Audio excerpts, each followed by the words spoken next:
Idaho. Idaho, that's right. You keep saying that because it's cold there. Oh my gosh. Yeah, We yeah. And it hasn't been until this week. It dumped like a foot of snow on us, man. I almost couldn't get here to the office today. I'm so glad we left. We live in Memphis, and I left Memphis yesterday. No, over the weekend to get away. We got like 9 inches of snow right now in Memphis, which is everything's just stone cold stopped. It's over. Memphis. That is not Memphis behind you. I see the ocean, my This friend. is not Memphis. Yeah, this is not a virtual background. We decided to go south and enjoy a little bit of warm weather while we could.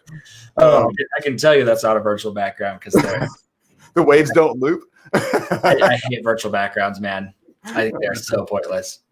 Anyways, just personal opinion, my very opinionated opinion. So, Josh, welcome to Thanks, the live show here. So, dude, okay, Josh is with us today. Josh and I met a few weeks ago. I guess we talked over a month or two now. I don't know, but Josh has the most unique way of podcasting, and not just. I mean, he gets on a lot of podcasts. He's featured on a lot of shows, but he also features some insanely cool people on his show. And Josh is the only person I know who monetizes a podcast the way he does. And I'm not going to get into all that. That's Josh's job, not mine. You guys get a chance to ask questions for Josh. He's not cheap to get on a call. This is your chance. Ask him your questions. We got 30 minutes or so here, so fire away. Josh, welcome. Thanks, man. I really appreciate it. I mean, this is fun. I do love doing lives like this because it allows people to ask questions. I mean, if you've ever used like Clubhouse, I mean, that's kind of the beauty of things like this, right? It gives us the opportunity to get feedback on what we're doing. So if you do have questions specifically about your podcast, I'm happy to open the door on anything. It's free. It's free reign here. But I do want to kind of preface this by saying our entire brand, everything that we've done is focused around helping people to monetize their podcast without using sponsorship. Because there's 2 questions I get asked whenever anybody comes into our world. They're like, okay, Josh, I'm a coach. I'm an agency. I have some sort of B2B service brand. And the very first question I get is, where should I build my website? Who should I build my website? First off, you don't need one. I'm just going to tell you right now. I so agree with that. So we literally made our first, what was it? $150,000 before I even had a website out. And people think they have to spend all this time and money building websites, funnels, all this stuff. But the second question I get, and this is the more common one for us, is where should I get sponsorship? So I'm going to be very blunt and opinionated here. So if you disagree, I'm sorry, but I think sponsorship is the fastest way to kill your podcast and kill your audience. Interesting. The reason why, we're in a world where you have to pay to remove commercials, right? Mm-hmm. YouTube does it, Hulu does it, all these other places do it, right? You have to pay in order to pull the commercials off the platform. With a podcast, they don't have that option. Some people would. And I think if somebody built a platform that was that way, they could remove the podcast. I think it'd be a great business model, just saying. If you've got the software ability, that'd be a great one. I'd pay for it. So the reason why the sponsorship, it really kills your podcast is because what happens is they'll try to lure you in. They'll say, hey, I'll pay you $5,000 if you'll, promote me 3 times throughout your episodes, through every episode on a daily podcast. Mm-hmm. The number one problem with that is it interrupts your flow. It interrupts the flow of your guests. And then what happens is your audience will automatically lose trust with you because you're interrupting their thought process, right? Most people are consuming podcasts while they're driving, working out, or doing something else. They're not interested in your your promotions, right? They know at the end of your podcast, especially if you're an interview style podcast, they know that at the end of it, they're going to get a pitch. And that's the one they're looking forward to because they've been sitting there listening to you talk to an expert, or maybe you're riffing yourself. Mm-hmm. So I want people to think about that when they're trying to monetize a podcast. So that's the first thing. I mean, I can't remember what the numbers are. It's like $32 per 1,000 views right now if you'll do 3 commercials. If you do a pre-roll, mid-roll, and post-roll commercial, you can charge $32 per 1,000 listeners. Now, I just want you to think about that. That's insane numbers because that's impossible to make a living off that. Keep going. Like I'm just doing the math. Like what the heck? And that's per episode, right? So let's say you got to where you had 1,000 people listening, right? I'm really terrible at math, but I think that's like right around $900 a month is what you could charge if you were having 1,000 downloads per episode. The amount of work, and if you've ever done podcasting, getting past your first 100 is really hard. It took me a year to pass my first 100 downloads per episode because for us, our model is to not focus on the listenership, right? What I feel like listenership is listenership is a result of providing great value and providing a great experience for your guests. If that happens, the listenership just grows. We hit a top 50 podcast when we only had, so we were top 50 in multiple countries in the marketing and entrepreneurship category we only had like 150 to 200 downloads at the time per episode. People are like, well, then how the heck are you top 50, right? Because a lot of these top 50s are getting like 50,000 downloads per episode. And it's because we decided to shift the focus. We said, okay, how else could we make money? Because if I had to do all this work, build out these commercials, make it really hard for my editing team to edit our podcast and do all these things, if I had a sponsor, why don't I just shift my focus and say, could I get one client to pay me $1,000 and keep my podcast really clean, really slick, and a great experience for my guest? Because if you've ever been a guest on a podcast that has a bunch of sponsors, it's really annoying. It is. It interrupts your flow because like, okay, wait, pause now. I got to do my commercial. And you're like, you derailed my train. You killed the energy of the interview.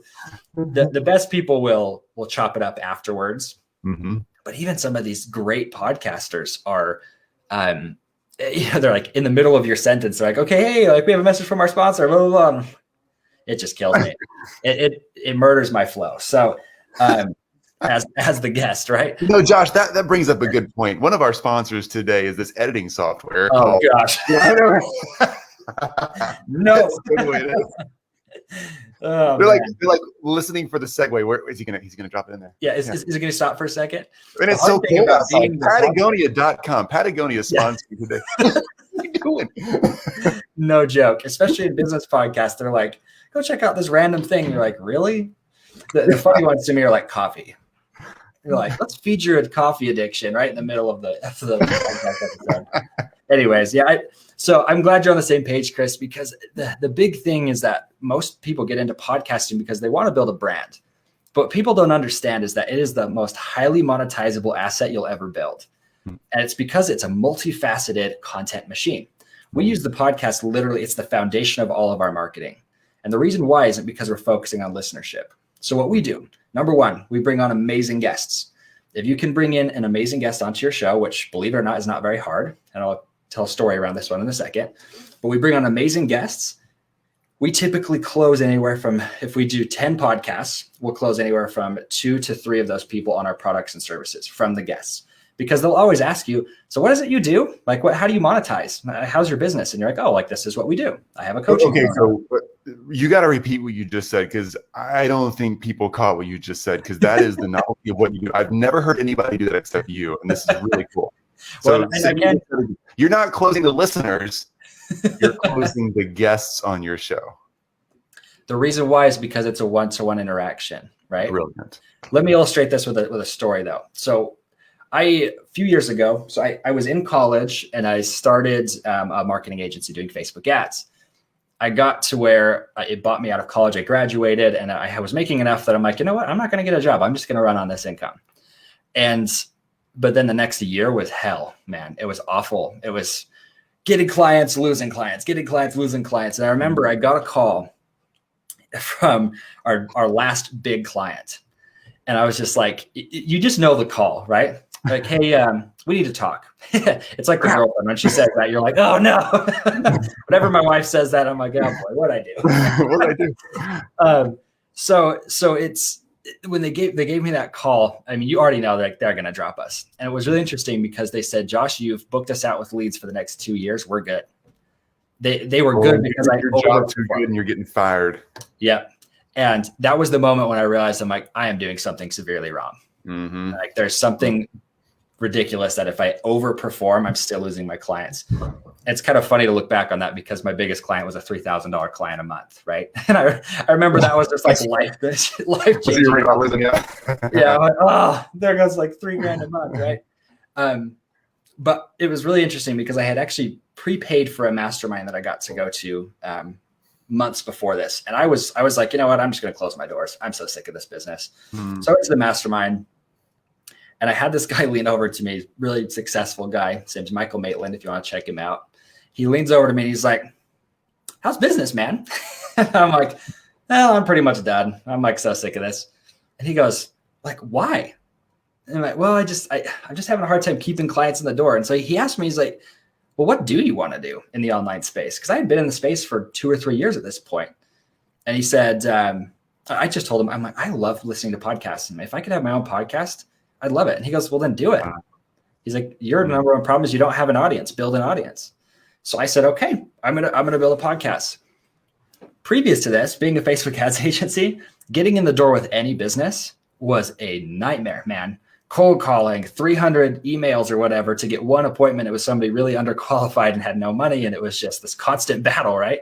We all know it. If you've been an agency, you've done it.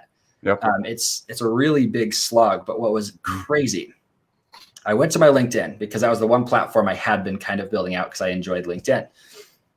And I'm like, you know what? If I'm going to do this, I'm just going to shoot for the stars. I'm going to reach for the wealthiest person I'm connected with and see what they want, right? So I connected this guy. His name's Josh Steinley. He's built like a $10 million marketing agency, content agency. And I'm like, hey, you want to come on my show? And within 5 minutes, he goes, yeah, that'd be awesome. I'm like, are you kidding me? And you'd have never gotten on a sales call with the guy. No chance. No chance whatsoever. Yeah. So I bring him onto the podcast. And at the end of it, this is where everything changed for me. He literally, he's like, we finish up. He's like, so Josh, what do you do? And I was like, I don't really know right now. So I closed the doors of the Facebook ads agency. I'm like, I'm done with that crap. I'm going to start something new. And it was really funny to watch that we had. By the way, Rachel Gogo says hi. Oh, hey, Rachel. So cool. Rachel's awesome. So we had, but he's like, well, what do you do? And I actually just was completely brutally honest. I'm like, honestly, right now, I know a lot about marketing, but I'm so sick of this area of it. And he's like, well, why don't you sell people on how to do podcasting? And I'm like, well, I don't know if I'm good at that yet. So this was a long time ago. But he's like, well, hey, here's the thing. You're really cool. I'd love to work with you. Let's find a way to work together. I've never had that happen, right? So we ended up building, him and I, we built a mastermind out. And that was where we started making our first like $10,000 sales. And before that would have been absurd. I would never have asked that much money for anything as an ad agency, right? So we're getting $10,000 sales, filled up this mastermind, and anyways, everything started to grow. But the craziest thing happened within 3 weeks of starting my podcast.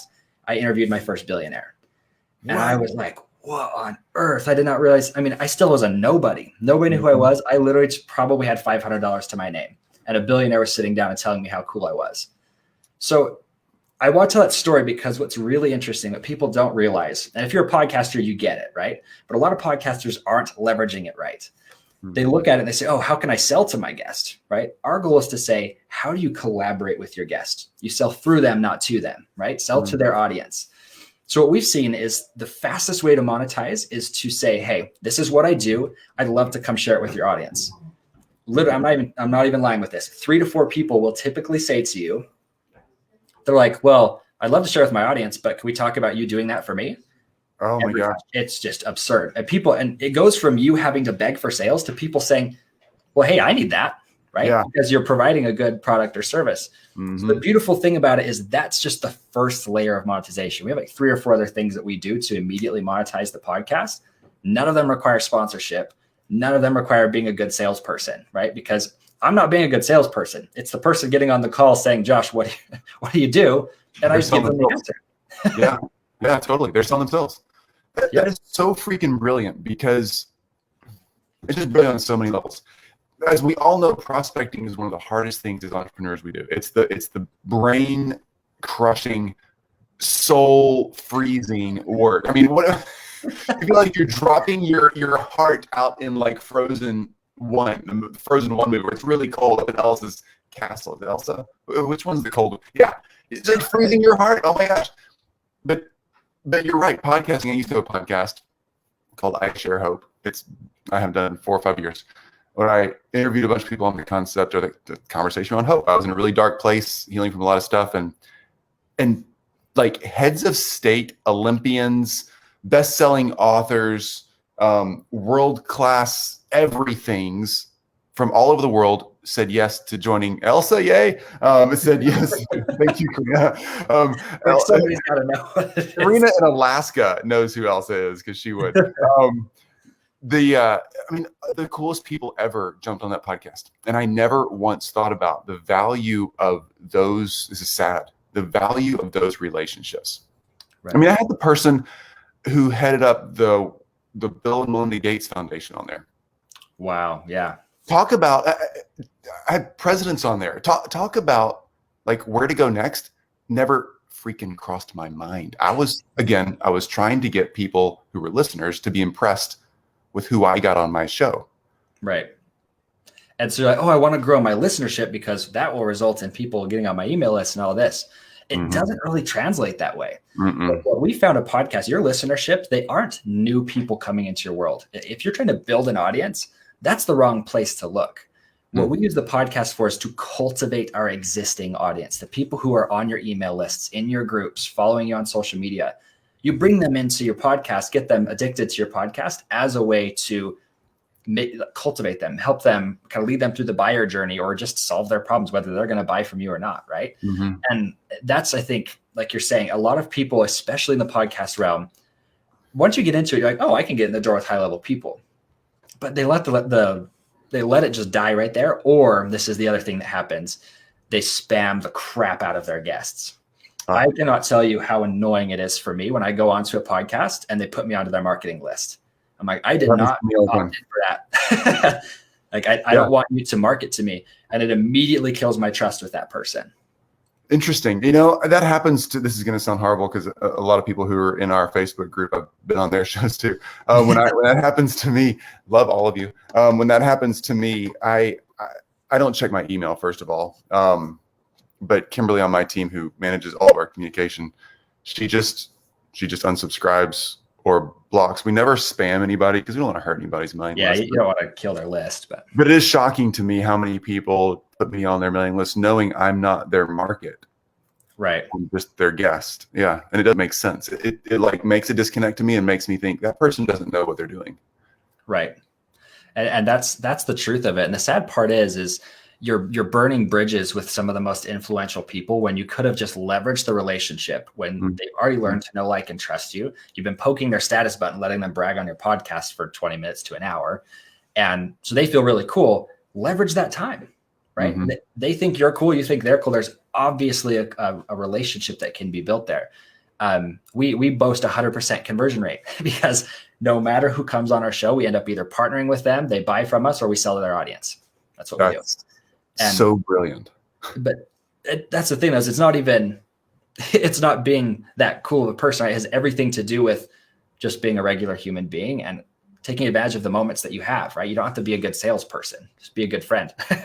So they buy from you, you sell to their audience, or you partner in some way. Yep. Those are the three ways you can leverage that relationship. And by the way, when we say leverage relationship, Josh, for anybody who's listening to that and like icky, that's not an icky thing. It's not. Right. No. People look at it because they're like, well, are you using people?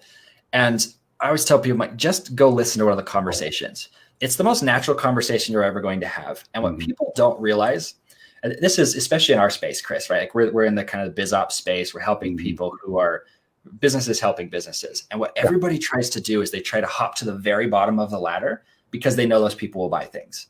They're like, hey, let's either get you to start a business, or right when you've started a business, let me sell you something. The number one problem there is there are hundreds of thousands of products and services that could help them get to level 2. The problem is people don't realize that these people that are very wealthy have problems that you can solve because you have one asset they don't have, and it's your time. These are the people, I mean, when you talk to a billionaire, they will lay it out on the table. Like, here are the few issues I have. This is what we're looking for. Who do you know who can help? And you're like, hey, this is where my product fits. I also know somebody over here who I affiliate with. Their product fits there, their service or what have you.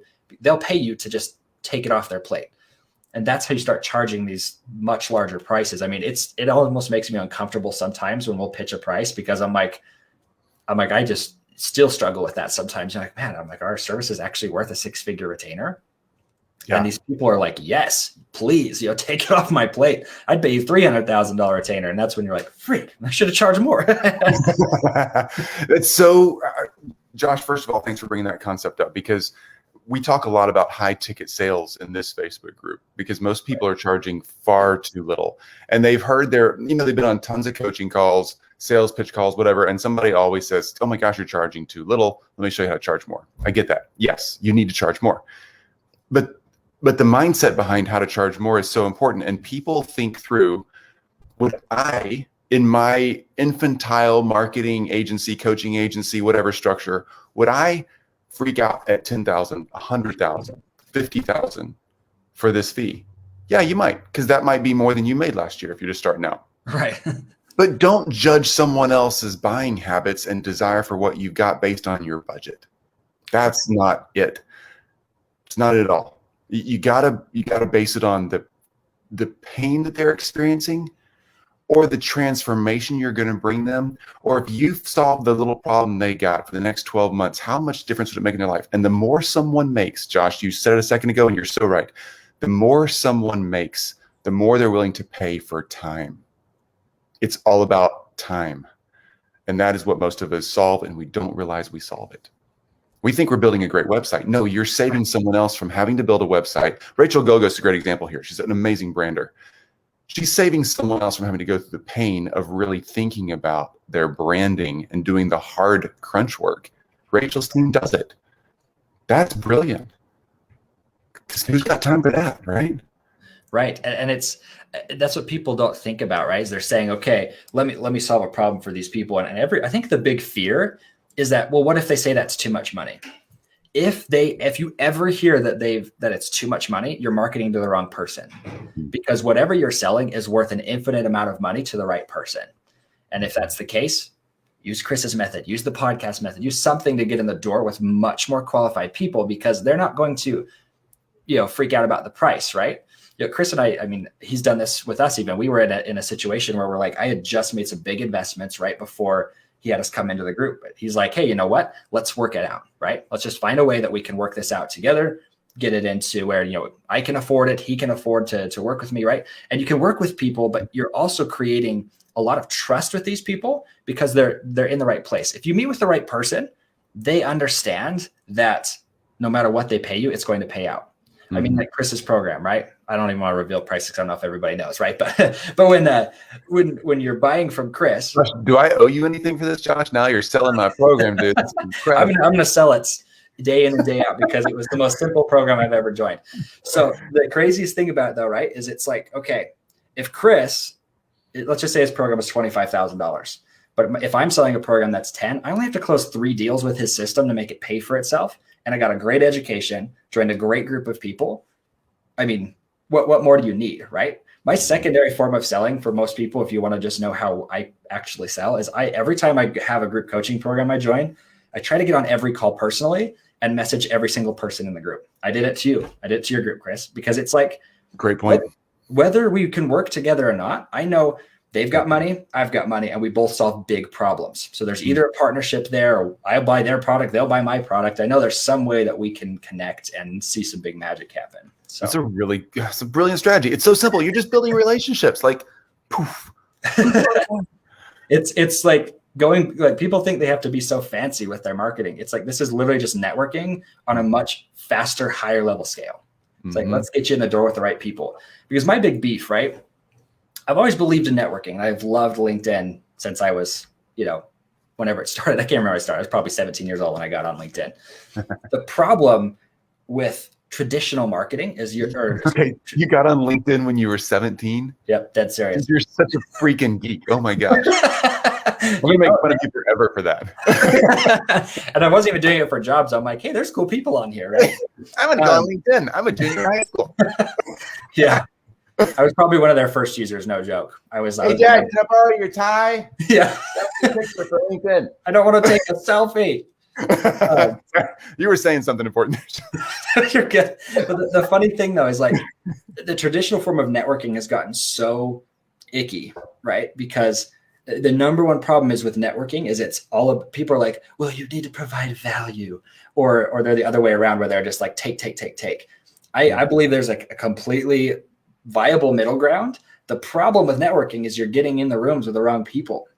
If you're trying to sell real estate, going to a BNI group, no offense to them, right? they're just other business people who want to hawk their cards at you, right? And there are some great BNI groups, but like nobody's going to win from that, right? Mm-hmm. What they should be doing is if you're a real estate agent, I'm just going to throw this out there for you. Great method. We helped a client do this and they were very, very successful with it. You go to those BNI groups and then you say, how can we create a joint venture partnership to where we're both consistently winning from this relationship? So they add each other to each other's email lists.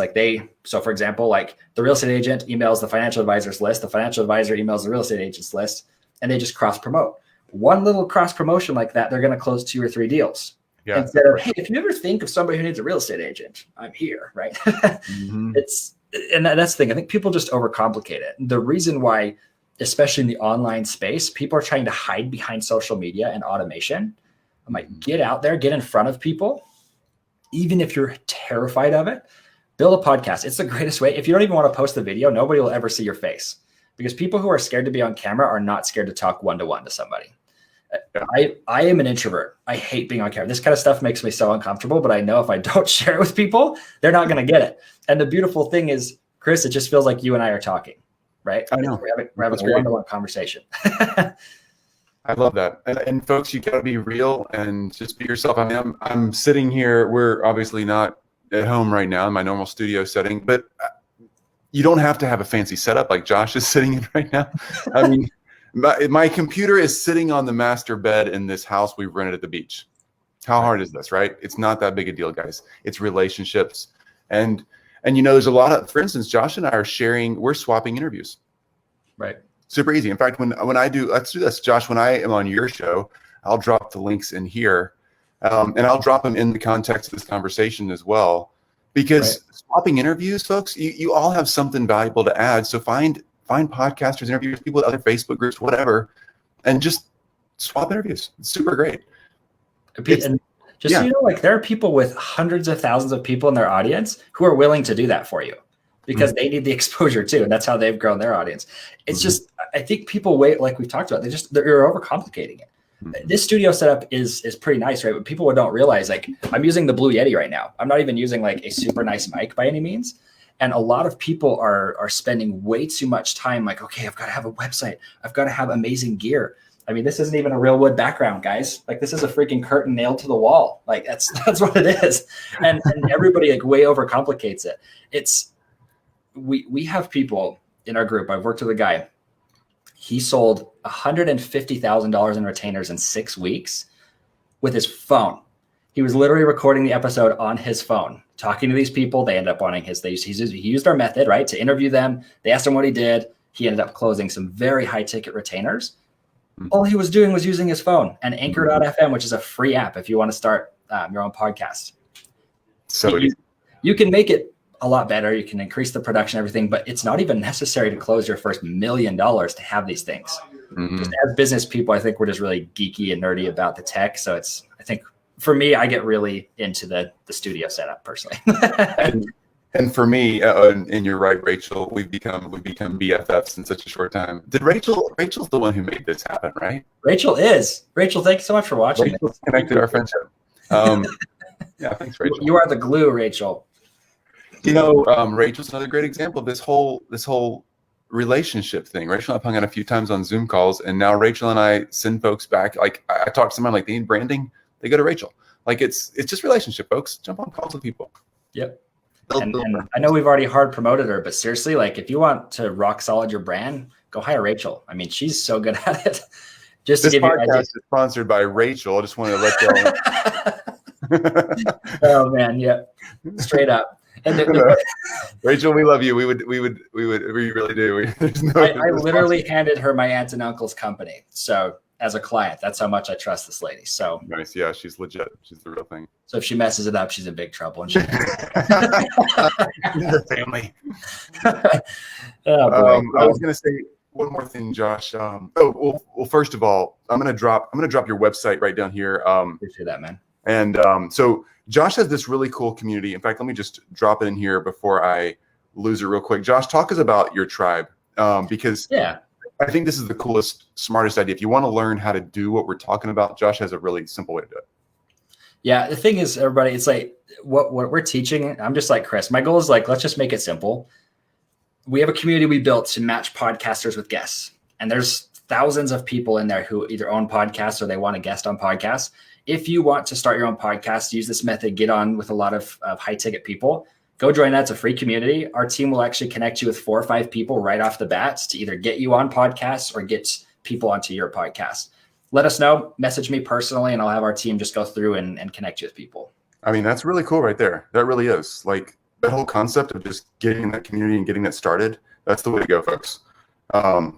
It really is. Like, it's so simple. Again, don't overthink this. When I started my own podcast 5 years ago, 6 years ago, it was freaking hard. It's so easy now. Yeah. It's so freaking easy. It's like 5 years ago, joke. Say what? 5 years ago, it was a joke. It was so hard to get everything in place, man. Yeah. It's all templatized now. So just lean into Josh's community, make it easy. Okay.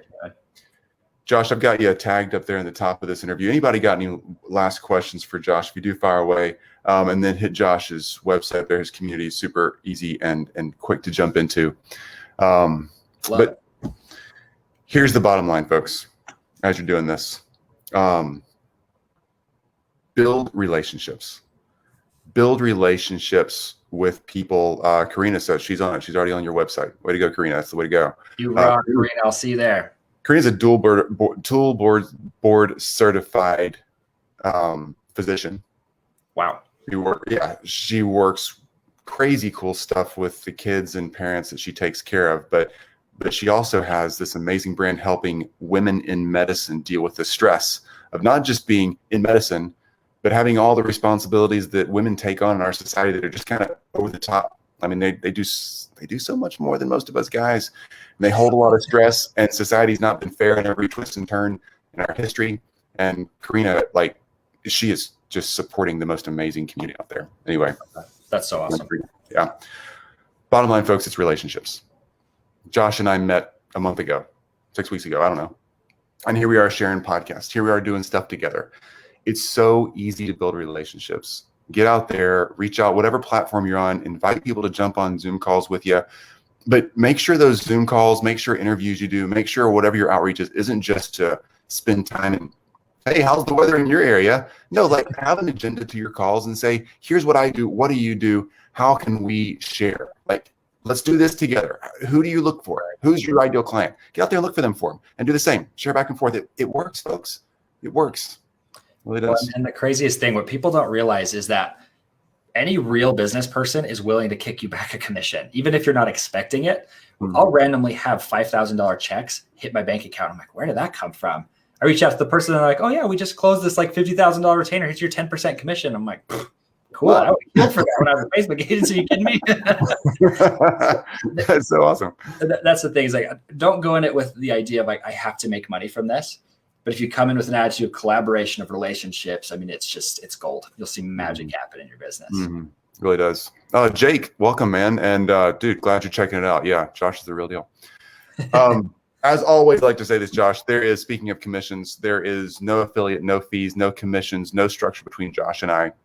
Everything in our platform here is 100% string attached free. We like free range interviews and free range friendships. So I have Josh here, as with all of our guests, because I truly believe Josh is the real thing. There's a lot of people who we could have on here that I just, Josh is the real one. So appreciate you. We haven't had another podcast person on the show. So this is really cool, man. I'm the first. I'm so blessed. You're the first. Yeah. John Lee Dumas has been like knocking at the door. I don't know. We just, don't leave it in. He's want him in. We'll get him in. I know him. Rachel knows him too. Rachel will get you. He was on my interview as well. He's such a approachable guy. Another great point there, though. John Lee Dumas charges people to get on his show because he has such a huge audience. But again, it goes back to that. Yeah, that would be super cool for everybody if they had it's got 1 million downloads an episode or something crazy like that. Something absurd. That's a lot of download. Yeah. But I bet that I've seen his numbers because he posts them online, and I don't think, honestly, folks, Josh's method makes more money than John Lee Dumas's method. That's not anti-John Lee Dumas method approach. I'm just saying what Josh is doing makes more money than the other approaches of monetizing a podcast with sponsorships or or fees. Just a thought. Just a thought. If you're doing podcasting to make a living, then yeah, just a thought. Not that John's hurting any. He's doing just fine, I think. He's $2 million a year is kind of painful. It's all right. Yeah. That's all right. All right, kids. Great to see everybody. Josh, thanks again, man. Yeah, I appreciate you, man. Thanks for getting me in. Yeah, it's great talk. All right, y'all have a great week, and we'll talk again in a couple days. Bye, guys.